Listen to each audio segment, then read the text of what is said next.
रोहान तुम अच्छे लड़के हो, लेकिन मैं इस रिश्ते के बारे में ज्यादा पुरजोश नहीं हूँ बेटा। फिक्र ना करे अब्दुल्ला साहब, मैं नूर का बहुत ख्याल रखूंगा। क्या मेरी बेटी को तुम खुश रख पाओगे? बहुत अच्छी तरह से सोच समझ कर मेरी बात का जवाब देना।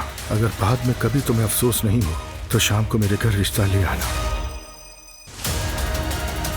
हो गया सर, यह है लव ऑफ माई लाइफ, नूर फातिमा।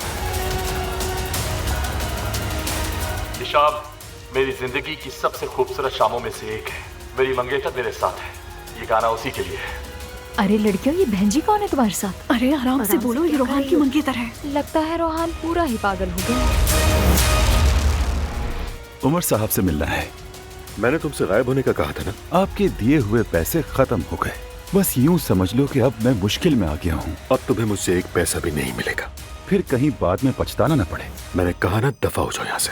अब मुझ पर कोई गुनाह नहीं होगा। एमरे, क्या बात है, वो तो बहुत डर गया है। एमरे को समझा दिया है मैंने। ठीक है, लेकिन कैसे? जो रकम उसे चाहिए थी वो मैंने दे दी। उससे वो वीडियोस भी लेकर डिलीट कर दी। अब तुम बेफिक्र रहो। हमारा ताल्लुक बन गया है, लेकिन मैं ये नहीं चाहूंगी कि तुम दुआ को तलाक दे दो। तुम बताओ, तुम्हारा क्या हाल है? मैं चाहती हूँ कि अजलान मर जाए।